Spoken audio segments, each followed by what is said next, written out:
Fata'adab maka beradablah kamu ayyuhal miskinu wahai hamba yang miskin, zahiran dalam zahirnya wa batinan dan batinnya, baina yadayillahi di hadapan Allah Ta'ala.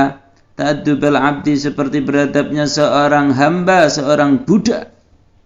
Budak adzalili yang hina, al-mudnibi yang pendosa, fi khadratil maliki di hadapan ratu, al-jabbar yang penguasa, al-qahhar yang perkasa.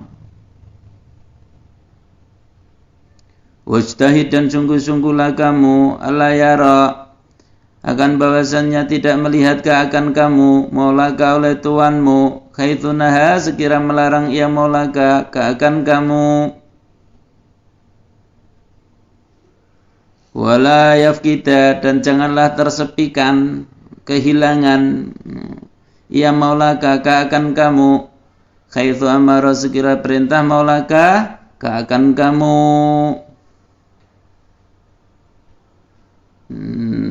Jadi kita di hadapan Allah itu ya benar bahwa kita ini seorang hamba.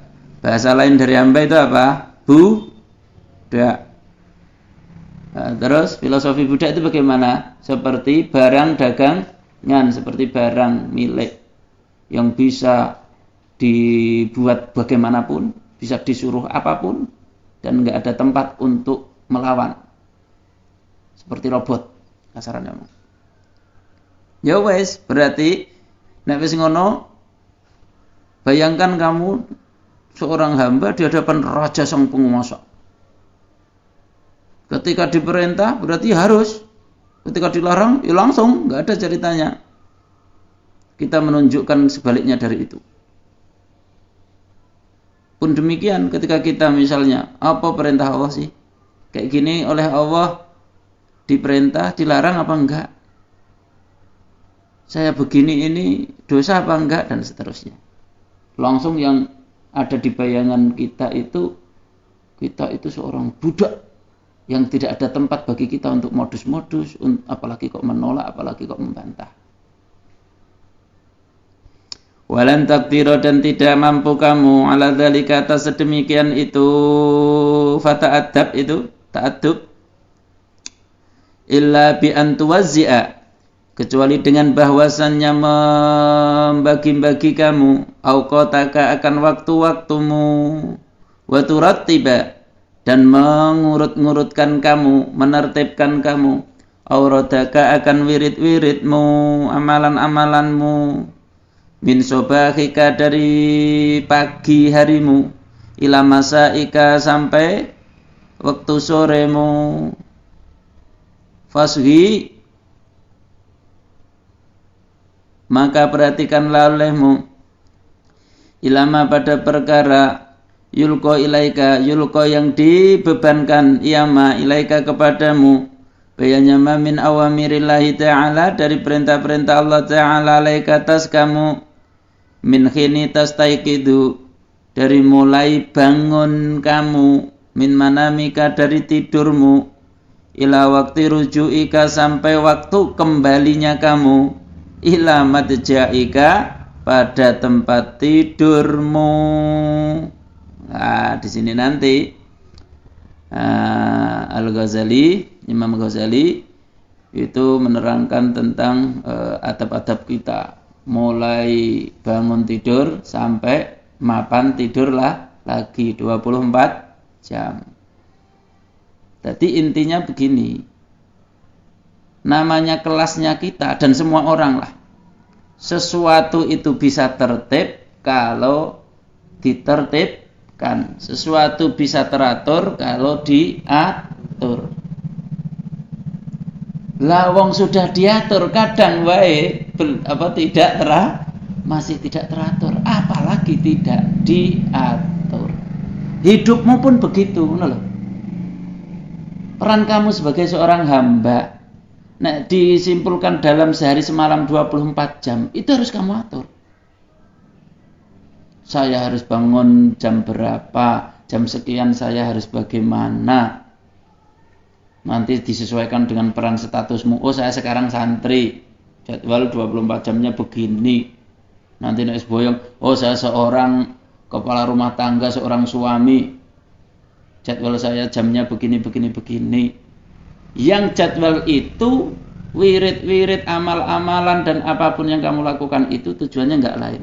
Kamu sedang menghamba kepada Allah. Nanti perannya bagaimanapun dalam kehidupan. Kamu sedang menghamba kepada Allah. Enggak ada kasaran ngomong waktu sedetikmu itu yang lewat dari menghamba kepada Allah. Bukan berarti sholat terus. Kasaran ngomong meskipun kamu kerja sekalipun, itu pun kamu atur niatnya dalam rangka menghamba kepada Allah. Jadi intinya diatur, ngono lah. Nek sampean pengen nyocok neng pesantren ini ya paling pas. Kamu disuruh bangun, belu wis muni jam 4. Bar bel muni apa ya? Wudu. Bar wudu apa ya? Salat lah. Tahajud 2 rakaat. Witir 1 rakaat. Apa? Minimalis. Bar ngono.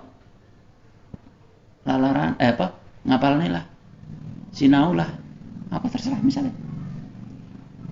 Bar ngono, subuh bar subuh sudah ikut kegiatan pondok. Jam sekian jadwal pondok. Ya wes karek manut berarti waktunya sarapan. Ketika kamu menaati peraturan pondok dan jadwal pesantren, otomatis hidupmu itu asalnya dilatih untuk teratur dalam kebaikan, dalam menghamba kepada Allah. Terus sekolah rampung, terus sholat duhur. Bar sholat duhur ikut terus makan siang. Bar ngono terus apa? Istirahat. Ora lah, aku pokoknya bar sholat duhur meskipun 1 lembar aku baca Al-Qur'an. Misale tak aturno dhewe. Apa? Bagus wae ku nek misale iso diatur. Aku setiap seminggu aku harus misalnya urusan nadam alfiyah dapat sekian nadam. Quran, aku dalam seminggu aku harus undaan minimal pirang kocok. Nah, itu suatu aturan yang nanti akan kamu pegang teguh supaya kamu tuh teratur. Apa cek nang pondok. Nah, ini butuh tenanan ya. Judulnya dalam rangka untuk menjalankan itu tadi beradab sebagai hamba Allah. Nek ora diatur gak iso. Dalam kehidupan ya ngono. Tadi dikatakan wirid-wirid juga. Maksudnya amalan-amalan lebih, amal-amal sunnahmu harus qobliyah ba'diyah niatin sunnah. Aku harus rajin lah meskipun 2 rakaat kecuali terpaksa tenan mbah apa capek, mbah sakit, mbah sedang bepergian. Misalnya prinsipmu ngono. Urung iso kabeh, ya wis lah maghrib karo isya. Ngono sampe. Pengen lebih dari itu, duwe amalan khusus, wirid khusus. Nek santri biasanya ijazah. Apa kono ratib apa? Dia amalan lebih khusus lagi. Nek cara aku ya wong tarekah. Wong tarekah itu ada amalan zikir khusus setiap harinya yang harus dilakukan. Dengan ngono akhirnya zikir. Nah, wong tak tekani sampean biyen Pak, nek sadurunge tarekah biyen apa zikire? Nggih mboten zikir, wiridan ya kadang-kadang. Ketika sudah bertarekah merasa ada sambungan karena sudah diatur, akhirnya mau tidak mau punya zikir, punya rutinan di zikir. Itu namanya mengatur diri kita supaya teratur di dalam mengabdi kepada Allah, menghamba kepada Allah.